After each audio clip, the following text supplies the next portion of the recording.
Good morning all of you.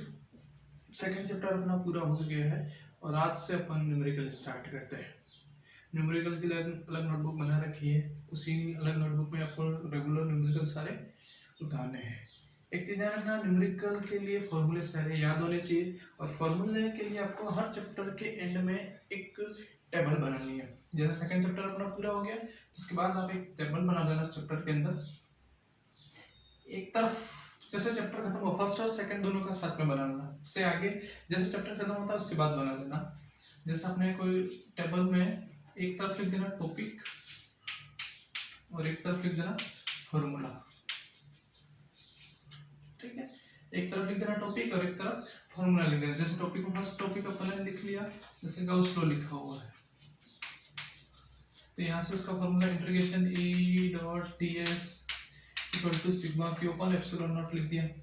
यहाँ पर second अपने लिख दिया यहाँ पर फ्लक्स, यहाँ पर फ्लक्स का E dot T S equal to E D S cos या ई डॉट टी एस, इस तरह से।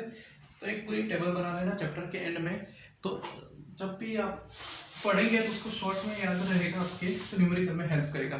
तो न्यूमेरिकल में सबसे पहली चीज फॉर्मूले याद होनी चाहिए। न्यूमेरिकल इतने ज़्यादा हार्ड होते नहीं जितने आप सोच रहे हो।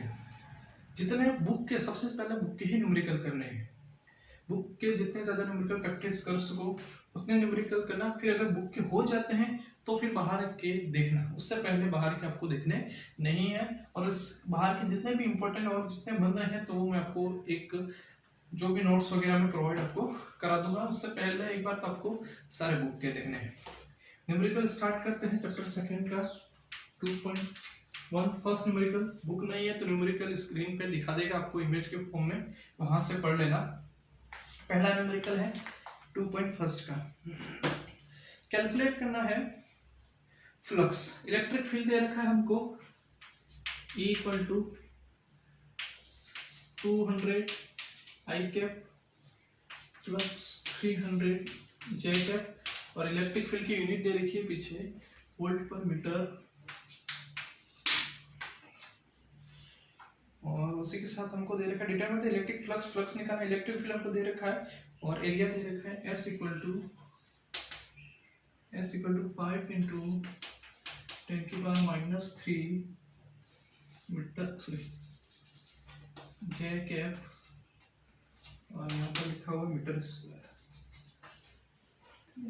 फॉर्मूला हमको पता है फ्लक्स का formula E dot D S five equal to कितना देगा E डॉट डी एस, बस मल्टीप्लाई तो करना, क्या करना, कौन सा प्रोडक्ट है डॉट प्रोडक्ट। डॉट प्रोडक्ट में हमको पता है यहाँ पर आई जे के फॉर्म में दे रखा है तो मल्टीप्लाई करो।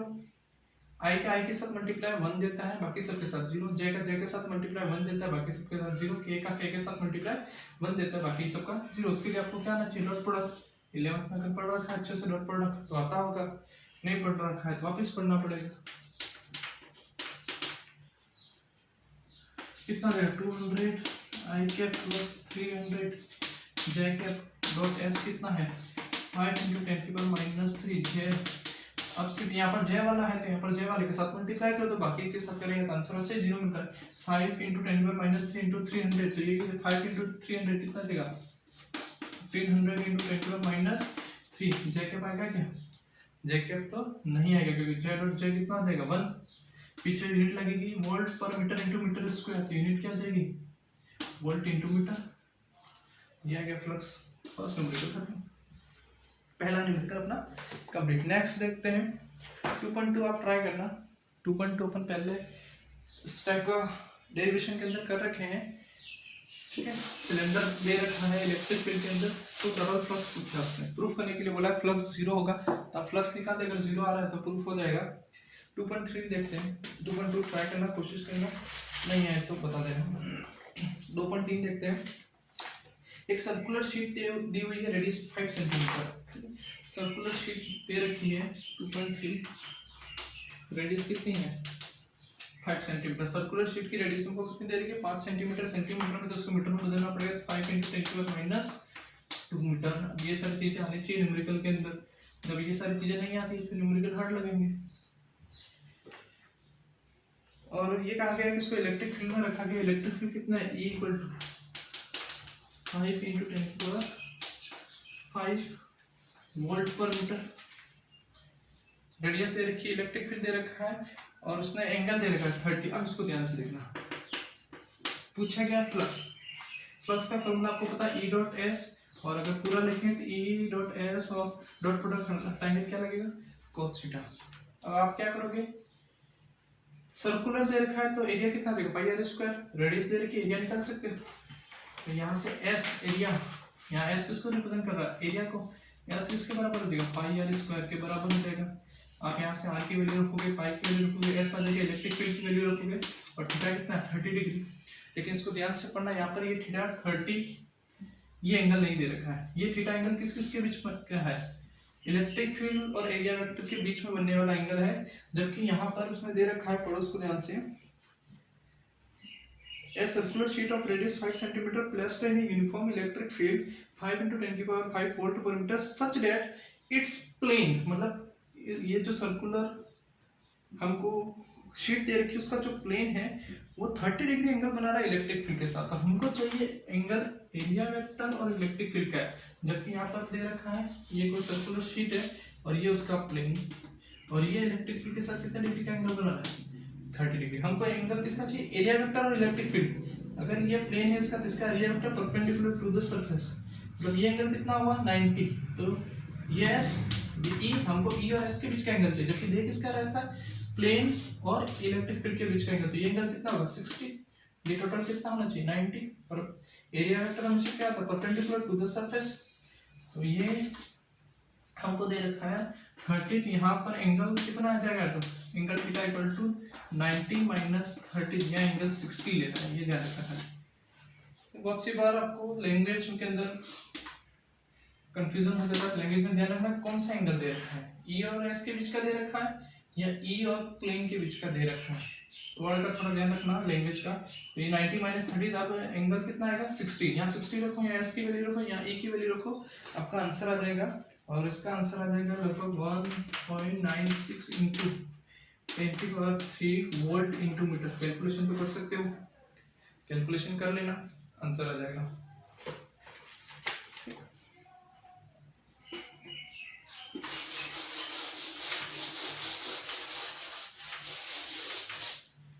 इसके बाद अपन करते हैं 2.4। ये इंपॉर्टेंट है, थोड़ा देख लेना इसको। 2.5 वाला न्यूमेरिकल करने से पहले हमें 2.4 वाला न्यूमेरिकल पढ़ना बहुत जरूरी है, क्योंकि हमने जो इलेक्ट्रिक फील्ड के फॉर्मूले पढ़े हैं वो शेल के लिए पढ़ा है, स्फेयर के लिए पढ़ा है, लाइन चार्ज के लिए पढ़ा है, इन सारी चीजों के लिए पढ़ा है, शीट के लिए पढ़ा है। लेकिन कहीं पे भी हम स्फेरिकल लूप के लिए इलेक्ट्रिक फील्ड पढ़ने में नहीं आया है। यहाँ पर जो 2.4 है वहां पर इलेक्ट्रिक फील्ड का कैलकुलेशन उसने पूछा है और दिया है। 2.4 के अंदर दिया है एक चार्ज दे रखा है क्यू, और उसने दे रखा है एक कैपिटल आर रेडियस का लूप दे रखा है, एक लूप दे रखा है और इसकी रेडियस कितनी है कैपिटल आर, और इस पे चार्ज कितना दे रखा है क्यू। चार्ज दे रखा है, उसने पूछा है कि इसके सेंटर पॉइंट O से x डिस्टेंस पर, इसके एक्सिस, ठीक है, एक्सिस से x डिस्टेंस पर हमको इलेक्ट्रिक फील्ड का कैलकुलेशन करना है। अब देखो इसको ध्यान से, ये एक लूप बना देता हूँ मैं, ये एक लूप बना दिया। इसका एक्सिस मतलब वो लाइन जो सेंटर से पास हो रही है वो क्या होती है एक्सिस। तो ये इसका सेंटर O, उसके सेंटर से पास होने वाली लाइन एक्सिस, इसके एक्सिस पे एक पॉइंट है P मान लो, और उस P पॉइंट कितनी डिस्टेंस पे, x डिस्टेंस पर। इस x डिस्टेंस पे हमको इलेक्ट्रिक फील्ड निकालना है। यहाँ पर उसने कितना चार्ज दे रखा है क्यू, ये क्यू चार्ज मैंने डिस्ट्रीब्यूट कर दिया। अब इस डायग्राम को देखकर बताओ किस टाइप का डिस्ट्रीब्यूशन है, लीनियर चार्ज डिस्ट्रीब्यूशन है, सरफेस चार्ज डिस्ट्रीब्यूशन है, या वॉल्यूम चार्ज डिस्ट्रीब्यूशन है। लूप दे रखा है, ध्यान से देखना, पहले शेल और स्फीयर दे रखे थे, ये हमारा लूप है। लूप का सर्कुलर शेप का होगा। अगर मैं इसको यहाँ से बीच से काट दूं, अगर मैं यहाँ से इसको काट दूं और एक सीधी लाइन बनाओ तो ऐसे बनेगा ये, और सारे चार्ट यहाँ आ जाएंगे। ये इसके दोनों सिरे, इन दोनों सिरों को वापस जोड़ दूं तो क्या बन जाएगा सर्कुलर लूप, और बीच में से काट दिया तो ये स्ट्रेट लाइन के अंदर कन्वर्ट हो जाएगा। इसका मतलब ये कौन सा डिस्ट्रीब्यूशन है, लीनियर चार्ज डिस्ट्रीब्यूशन है, ध्यान रखना। सरफेस चार्ज डिस्ट्रीब्यूशन मत कर देना, ये लीनियर चार्ज डिस्ट्रीब्यूशन है। लीनियर चार्ज डिस्ट्रीब्यूशन है, इसका डेंसिटी हमको कितनी दे रखी है लेमड़ा। लीनियर चार्ज डेंसिटी क्या दे रखी है लेमड़ा, और ये लेमड़ा कितना होगा, चार्ज डिवाइड बाय लेंथ। क्या इसकी लेंथ इनफाइनाइट है? इसकी लेंथ हमको पता है, दे रखी है। कितनी दे रखी है बताओ, उसकी लेंथ कितनी होगी? तो रेडियस कितनी है आर, यहाँ से यहाँ तक की टोटल लेंथ कितनी हो जाएगी, तो 2 पाई कैपिटल आर। और चार्ज कितना दे रखा है, तो उसने बोला न्यूमेरिकल के अंदर क्यों चार्ज हमें दिया है, तो length per unit, charge per unit length lambda क्यों अपन 2 पाई आर। अब सेम पहले की तरह दो एलिमेंट ले लो, मान लो ये पहला एलिमेंट की साइज लेंथ कितनी है डीएल, तो इसकी भी लेंथ कितनी है डीएल, दो एलिमेंट का पेयर ले लिया। ये पहला एलिमेंट पी पॉइंट पे इलेक्ट्रिक फील्ड बनाएगा, पहला एलिमेंट पी पॉइंट पे इलेक्ट्रिक फील्ड बनेगा, दूसरा भी बनेगा। दोनों इलेक्ट्रिक फील्ड, अगर ये डी ई इलेक्ट्रिक फील्ड बना रहा है, ये भी कितना बनेगा डी ई, इसको E1 E2 नाम दे सकते हो, देना चाहो तो दोनों वैसे भी बराबर होंगे E1 और E2। ये हमको कितना दे रखा है रेडियस कैपिटल आर, ये एंगल हमने थीटा मान लिया, ये एंगल थीटा मान लिया, ये डिस्टेंस कितनी मान ली आर। एस ये पॉइंट ए, ये पॉइंट बी, ए से पी तक की डिस्टेंस आर है, बी से पी तक की डिस्टेंस भी कितनी हो जाएगी आर। ये एंगल थीटा है तो ये भी थीटा हो जाएगा। कंपोनेंट बना रखे हैं पहले, ये कंपोनेंट हो जाएगा डी ई1 cos थीटा, और यहाँ हो जाएगा डी ई2 cos थीटा। यहाँ कंपोनेंट हो जाएगा डी ई2 sin थीटा, और यहाँ हो जाएगा डी ई1 sin थीटा। बताओ कौन से कंपोनेंट कैंसिल हो जाएंगे, तो जो इक्वल भी है अपोजिट भी है, vertical D E one sin theta D E two sin theta cancel हो जाएंगे, तो कौन से कंपोनेंट ऐड हो जाएंगे, horizontal D one cos theta D two cos theta add हो जाएंगे। इसी तरह से हम जो हमने ये एलिमेंट ले रखे डीएल डीएल, ऐसे कोई भी दो पेयर ले सकते हैं एलिमेंट के, और सारे पेयर का हम देखेंगे तो सारे पेयर के कौन से कंपोनेंट कैंसिल हो जाएंगे, वर्टिकल कैंसिल हो जाएंगे, कौन से कंपोनेंट ऐड हो जाएंगे, हॉरिजॉन्टल। तो पूरा जो हमारे पास लूप है, उस लूप की वजह से पी पॉइंट पे इलेक्ट्रिक फील्ड किस कंपोनेंट की वजह से होगा, हॉरिजॉन्टल कंपोनेंट की वजह से होगा, और सारे हॉरिजॉन्टल कंपोनेंट को ऐड करेंगे तो पूरी लूप का हमको पी पॉइंट का इलेक्ट्रिक फील्ड मिलेगा। तो यहाँ पर लिखते हैं अपन पी पॉइंट पे इलेक्ट्रिक फील्ड, ठीक है, ड्यू टू डीएल एलिमेंट, ठीक है, वो किसकी वजह से होगा, डीएल एलिमेंट के कारण पी पॉइंट पे जो हमको इलेक्ट्रिक फील्ड मिलेगा वो कौन से कंपोनेंट से मिलेगा, horizontal component. Electric field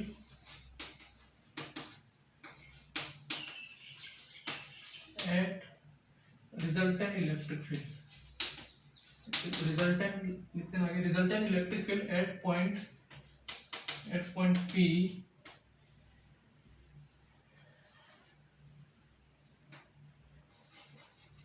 resultant electric field at point P due to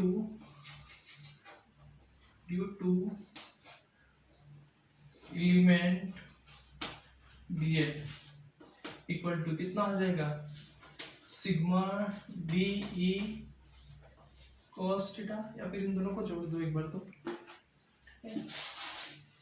कितना हो जाएगा, equal to D E one cos theta plus D E two cos theta. इन दोनों के सम से जितने भी हॉरिजॉन्टल कंपोनेंट है उनके सम से हमको मिलेगा, ठीक है। Resultant electric field at point P due to element dl equal to D E one cos theta plus D E two cos theta. पूरी कॉइल का इलेक्ट्रिक फील्ड हमको निकालना है, तो वो इन सारे हॉरिजॉन्टल कंपोनेंट के सम के बराबर हो जाएगा।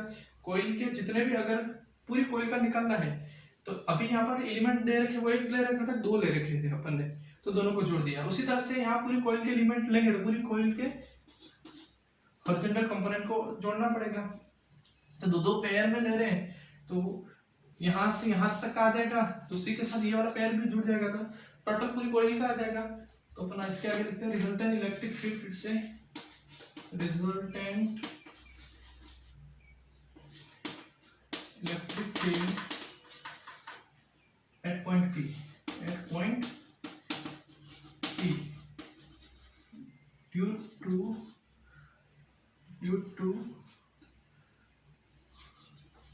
whole loop E, यहाँ पर अगर नाम भी देते तो अपन डी ई नाम देते, स्मॉलेस्ट इलेक्ट्रिक फील्ड। यहाँ सारे छोटे छोटे इलेक्ट्रिक फील्ड को जोड़ेंगे तो एक बड़ा सा इलेक्ट्रिक फील्ड मिलेगा हमको, तो ये नाम दे दिया ई, सबको जोड़ना है तो integration D E cos T, सारे वैसे इलेक्ट्रिक फील्ड जैसे ही D1 D2 सब एक जैसे ही, तो सारे हॉरिजॉन्टल कंपोनेंट को हमने जोड़ दिया, तो integration D E cos T.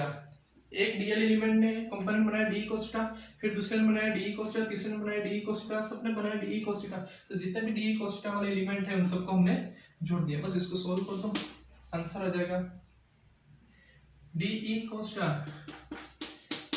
Equal to integration D E, कितना आ जाएगा इलेक्ट्रिक फील्ड, इलेक्ट्रिक फील्ड कितना आ जाएगा, तो यहाँ पर ये एलिमेंट बना रहा था, यहाँ पर कितनी डिस्टेंस पे, ये डीएल एलिमेंट दिया था कितनी डिस्टेंस पे, r डिस्टेंस पे, इलेक्ट्रिक फील्ड कितना बनाएगा, ये हो जाएगा k upon r square.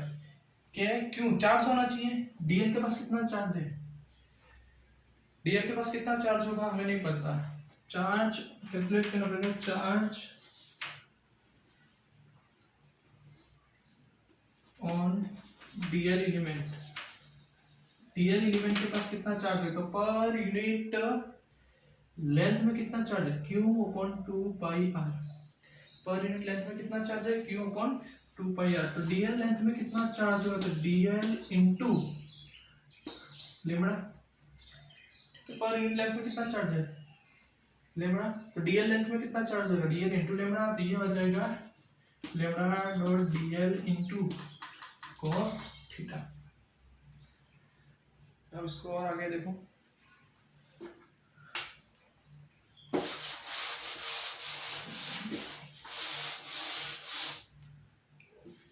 Using diagram, ये cos थीटा एंगल अपने पास थीटा अननोन है, थीटा की वैल्यू को बताई नहीं है, ये cos थीटा यहाँ से कितना हो जाएगा निकाल लो, ये ट्रायंगल दिख रहा है, ये 90 डिग्री, ये एंगल थीटा, यहाँ से cos थीटा कितना हो जाएगा, तो cos थीटा हो जाएगा नीचे क्या x, ये डिस्टेंस कितनी x upon divide by r, इसको नाम दो इक्वेशन नंबर फर्स्ट, इसको नाम दो इक्वेशन नंबर सेकंड, और ये r स्क्वायर भी अपने पास अननोन है, एक तो थीटा अननोन था, थीटा निकाल दिया रेशियो से, साइड का रेशियो से, ये r भी अननोन है, तो यहाँ से r निकाल सकते हैं क्या, r कैसे निकालेंगे, r square equal to capital R square plus X square, x जिस डिस्टेंस पे हमको निकालना वो दे रखी है, ये रेडियस है, ये r अननोन है, या फिर r इक्वल टू मैं लिख सकता हूँ r square plus X square की पावर कितनी लिख सकता हूँ 1/2, या फिर r क्यूब, ठीक है, r क्यूब इक्वल टू, यहाँ पर गलत लिख लिया क्या, यहाँ स्मॉल आ जाएगा, ठीक है, ठीक है, स्मॉल आ जाएगा x अपॉन r, ठीक, r square equal to capital R square plus X square हो गया, यहाँ से r क्यूब दे देगा, तो यहाँ पर पावर कितनी हो जाएगी 3, r equal to under root हो गया था, अंडर रूट का मतलब क्या था 1/2 पावर, और फिर यहाँ पर क्यूब लगा दिया, यहाँ पर कितना लग जाएगा क्यूब, इक्वेशन नंबर 3। अब इक्वेशन फर्स्ट सेकंड और थर्ड का यूज करो और वैल्यू यहाँ पुट कर दो, तो आंसर आ जाएगा अपना लगभग, यूजिंग इक्वेशन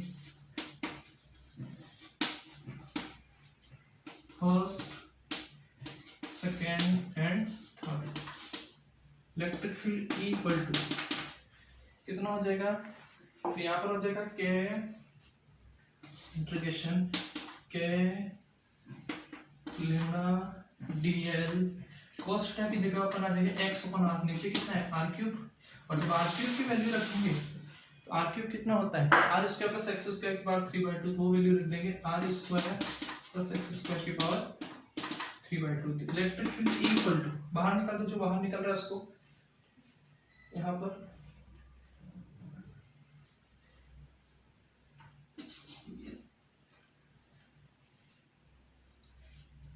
यहाँ पर देखो लेम्डा डॉट टीएल, पहले तो इसका इंटीग्रेशन कर दो, के लेम्डा बाहर आ जाएगा, एक्स भी बाहर आ जाएगा, R square plus X square की पावर 3/2, और अंदर बचेगा इंटीग्रेशन डीएल, ये जो डीएल एलिमेंट है उन सारे डीएल एलिमेंट को जोड़ेंगे तो टोटल लेंथ मिल जाएगी, टोटल लेंथ उसकी कितनी है 2 पाई आर, ये डायरेक्ट मिलेगा 2 pi capital R, 2 pi capital R, और यहाँ पर देखो लेम्डा इंटू 2 पाई आर, यहाँ से कितना हो जाएगा lambda equal to Q upon 2 pi R, तो लेम्डा इंटू 2 पाई आर कितना हो जाएगा क्यू, यहाँ से K Q X upon R square plus X square की पावर 3/2। ये आ गया फॉर्मूला। याद रखना लूप के लिए, किसी सर्कुलर लूप के लिए सेंटर से या एक्सिस से x डिस्टेंस पर इलेक्ट्रिक फील्ड कितना होगा, x डिस्टेंस पे। अगर x की जगह r ले लेते हैं यहाँ पर निकाल सकते हो। ये फॉर्मूला याद रखना, E equal to K Q X upon R square plus X square की पावर 3/2। नोट कर लो इसको एक बार।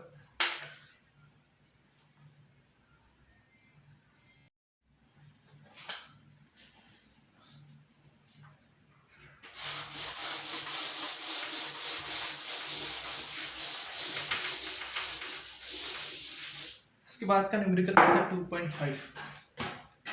फॉर्मूला याद रखना इसका, लूप के लिए x डिस्टेंस पर इलेक्ट्रिक फील्ड कितना आया था, E equal to K Q X upon R square plus X square की पावर 3/2। ठीक, अब इसने ये दे रखा है 2.5, न्यूमेरिकल नंबर 2.5। देखो इसके अंदर इसने एक स्फीयर दे रखा है। स्फीयर के लिए इलेक्ट्रिक फील्ड का फॉर्मूला हमें पता है। एक सर्कुलर लूप दे रखा है और दोनों को चार्ज दे रखा है। दोनों की रेडियस कितनी है, r। दोनों को q चार्ज दे रखा है। दोनों की रेडियस कितनी दे रखी है, r। दोनों को चार्ज कितना दे रखा है, q। और ये कहा है कि लूप के सेंटर से, लूप के एक्सिस से r√3 डिस्टेंस पर स्फीयर का सेंटर है। The center of sphere is on the axis of the loop and is at r√3 from the center of loop. Find the electric force. Electric force का calculation करना है between sphere and loop. Sphere और loop के बीच का electric force का calculation करना है। देखो इसको, इसके लिए सबसे पहले एक नॉर्मल कंसेप्ट समझो। मान लो ये मैंने कहा कि ये Q1 चार्ज है, ठीक है, और ये Q1 चार्ज से x डिस्टेंस पर कोई पॉइंट P है, या r डिस्टेंस ले लो। r डिस्टेंस पर कोई पॉइंट P है, आपको ये पूछा जाए कि Q1 की वजह से P पॉइंट पे इलेक्ट्रिक फील्ड कितना होगा, तो आप क्या आंसर दोगे, E इक्वल टू के Q1 अपॉन आर स्क्वायर, ये लिखोगे। फिर मैं ये कहूँ कि अगर मैं यहाँ P पॉइंट पे एक चार्ज लेकर आता हूँ Q2, यहाँ पर रख दिया। P पॉइंट पर एक Q2 चार्ज लेकर आया और इस Q2 चार्ज को P पॉइंट पे मैंने लाकर रख दिया, और आपको पूछा जाए कि इस Q2 पर फोर्स कितना लगेगा, इस Q2 चार्ज पर फोर्स कितना लगेगा। सबसे पहले हमें क्या कैलकुलेट करना पड़ेगा, ये Q2 जिस पॉइंट पे रखा उस पॉइंट पे इलेक्ट्रिक फील्ड कितना है, ये हमको पता है। किसने बनाया, Q1 ने। किस पॉइंट पे बनाया, P पॉइंट पे। कितना है, K Q1 upon R square. अब ये पूछ रहा है कि इस Q2 पे फोर्स कितना लगेगा, तो F इक्वल टू, फॉर्मूला पता है F का, electric field Q into E. F equal to Q into E पढ़ रखा है, E equal to F upon Q, तो F equal to Q into E. अब जिस चार्ज पे फोर्स लग रहा है, चार्ज भी वही यूज करना है। यहाँ पर फोर्स किस चार्ज पे पूछा है, Q2 चार्ज पे फोर्स पूछा है। यहाँ पर चार्ज Q1 लेना है, Q2 लेना है, Q2 लेना है। क्यों, क्योंकि फोर्स किस पे लग रहा है, Q2 पे लग रहा है। F equal to Q2 into E. Q2 पे कितना फोर्स लगेगा ये पूछा है, तो F equal to Q2 into E. अब ये इलेक्ट्रिक फील्ड, तो उस पॉइंट पे कितना इलेक्ट्रिक फील्ड है, P पॉइंट पे इलेक्ट्रिक फील्ड कौन बना रहा है, Q1। कितना है, K Q1 upon R square. इस इलेक्ट्रिक फील्ड की यहाँ वैल्यू रखोगे तो आपके पास इसका कैलकुलेशन आ जाएगा फोर्स का। अब इसी कंसेप्ट के बेस पे अपन करते हैं ये वाला न्यूमेरिकल। अब उसने दे रखा है, सबसे पहले एक लूप दे रखा है, ध्यान से देखो। ये अब मैंने बना दिया एक लूप। इस लूप की रेडियस कितनी दे रखी है, r, और उसने ये कहा है कि इस लूप को हमने कितना चार्ज दे रखा है, q। ये पॉजिटिव चार्ज मैंने दे दिया है। फिर इसने कहा है कि इसके सेंटर से r√3 डिस्टेंस ले लो, ये ले ली, ये सेंटर से r√3। अब सबसे पहले तो ये बताओ कि सेंटर से, इसके एक्सिस से या सेंटर से, ये जो एक्सिस है उससे r√3 डिस्टेंस पर इलेक्ट्रिक फील्ड कितना होगा। तो सबसे पहले देखते हैं electric field at distance x equal to r√3। अब ये वाला करना जरूरी था क्योंकि ये फॉर्मूला अपने पास था नहीं, इसलिए इससे पहले 2.4 पढ़ा अपन ने। 2.4 में ये लूप, कोई लूप दे रखा है, वो लूप x डिस्टेंस पर कितना इलेक्ट्रिक फील्ड बनेगा उसका फॉर्मूला ये है, E equal to K Q X upon R square plus X square की पावर 3/2। ये है इलेक्ट्रिक फील्ड का फॉर्मूला। लिख दो इस इलेक्ट्रिक फील्ड को। x डिस्टेंस कितनी दे रखी है, ये x कितनी दे रखी है, r√3, ये वाली डिस्टेंस तो स्मॉल आर अपन ने मानी थी, वो तो हटा दी फॉर्मूले से, एक्स और कैपिटल आर थी, क्योंकि न्यूमेरिकल में आपको एक्स और कैपिटल आर ही देगा। तो फॉर्मूले किस तरह से बना दिया था कि कहीं पे भी स्मॉल आर नहीं आया था, अपना एक्स और कैपिटल आर आया था। कैपिटल आर रेडियस, तो यहाँ कैपिटल आर दे रखा है, के क्यू, एक्स की वैल्यू कितनी दे रखी है, r√3 divide by R square plus X square, तो यहाँ हो जाएगा 3r², कितना आ जाएगा 3r² के पावर 3/2। इसको सॉल्व करो, इलेक्ट्रिक फील्ड आ जाएगा 3r² प्लस r², 4r² की पावर 3/2 कितना होगा, के क्यू r√3 4r², 3 + 1 4, 4r² की पावर 1/2, 4r² का आधा कितना होगा √2r, और 2r का क्यूब कितना हो जाएगा r³ और ऊपर आ रहा है, तो के क्यू √3 अपन 2 × 2 × 2 कितना हुआ, 2 × 2 4 और 2 8 8r², यहाँ r³ r से r कैंसिल, तो के क्यू √3 अपन 8r², 2 की पावर 3 कितना हो जाएगा 8। ये आया क्वेश्चन नंबर फर्स्ट। इस पॉइंट पे इलेक्ट्रिक फील्ड, अब इसने ये कहा है कि यहाँ पर स्फेयर का सेंटर है और स्फेयर पे चार्ज कितना है क्यों, इसकी रेडियस भी कितनी है r। तो ये पूछा है कि ये स्फेयर कितना फोर्स फील करेगा। अब फोर्स कौन फील करेगा, स्फेयर, तो चार्ज भी किसका लेना है, स्फेयर का। स्फेयर पे चार्ज कितना है क्यों, फोर्स ऑन स्फेयर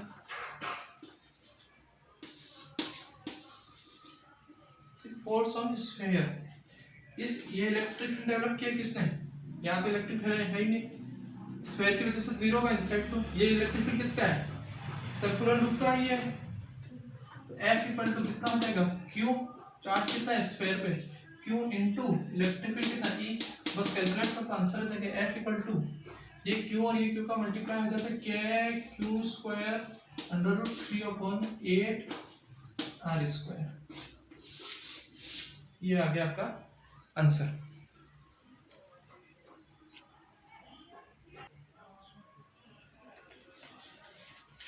इसके बाद 2.6 और 2.7 आप ट्राई करना, इजी है, नहीं समझ में आया तो पूछ लेना। 2.6 और 2.7, 2.6 + 2.7 आप ट्राई करना। अपन स्टार्ट करते हैं एप्लीकेशन ऑफ गाउस लॉ का फर्स्ट 2.10।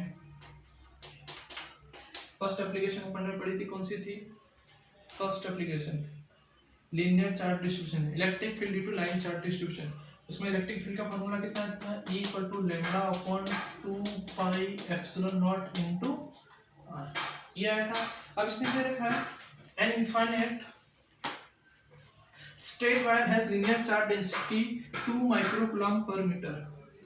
लेम्डा की वैल्यू कितनी दे रखी है, 2 μC/m। ये दे रखा है μC/m, माइक्रो को बदलना पड़ेगा, माइक्रोकुलम इसको कुलम में बदलना पड़ेगा, 2 × 10⁻⁶ कुलम/m। अब उसके बाद ये दे रखा है उसने, calculate electric field intensity at point situated at 20 centimetre. ये वाली डिस्टेंस r डिस्टेंस अपने को कितनी दे रखी है, 20 सेंटीमीटर। सेंटीमीटर में तो उसको कन्वर्ट करना पड़ेगा मीटर में, तो 2 × 10⁻⁻² मीटर। आपको वैल्यू क्या चाहिए, नहीं चाहिए, लेम्डा दे रखा है, r डायरेक्ट इलेक्ट्रिक फील्ड निकाल सकते हो, निकाल सकते हैं, कैलकुलेट कर लो, आ जाएगा आंसर। E = λ/2πε0। अब यहाँ ये गलती मत करना कि आप 2 लिखोगे फिर पाई की वैल्यू रखोगे फिर ε0 की वैल्यू रखोगे 8.85 वाली, ये नहीं करना। इसमें एक काम करना, थोड़ा इजी पड़ जाएगा, ऊपर नीचे 2 का मल्टीप्लाई कर देना। ऐसे करोगे तो यहाँ पर मल्टीप्लिकेशन बहुत ज़्यादा बढ़ जाएगा, 3.14 × 8.85 × 2, ये मल्टीप्लिकेशन फिर 1 में है तो ज़्यादा बढ़ जाएगा। हमको 1/4πε0 की वैल्यू पता है, ये होती है 9 × 10⁹, 9 × 10⁹, 1/4πε0, यहाँ पर 1/4πε0 है, 2 है, आगे क्या चाहिए 2, तो ऊपर नीचे 2 का मल्टीप्लाई कर दो, 2/2, तो ये हो जाएगा 4πε0 × λ/r। इलेक्ट्रिक फील्ड बस यहाँ से कैलकुलेशन कर सकते हैं, 2 × 9 × 10⁹ 1/4πε0 की वैल्यू, लेम्डा कितना दे रखा है, तो 2 × 10⁻⁶ डिवाइड बाय r कितना है, 2 × 10⁻²। इलेक्ट्रिक फील्ड की यूनिट आपको पहले से ही पता है, वोल्ट पर मीटर। ये 2 से 2 कैंसिल, यहाँ पर -4 बचेगा। 9 × 2 18 × 10⁻⁻, क्या कर दो 9 - 4 - कर दो, कितना बचेगा 5 volt per metre. Electric field आ गया।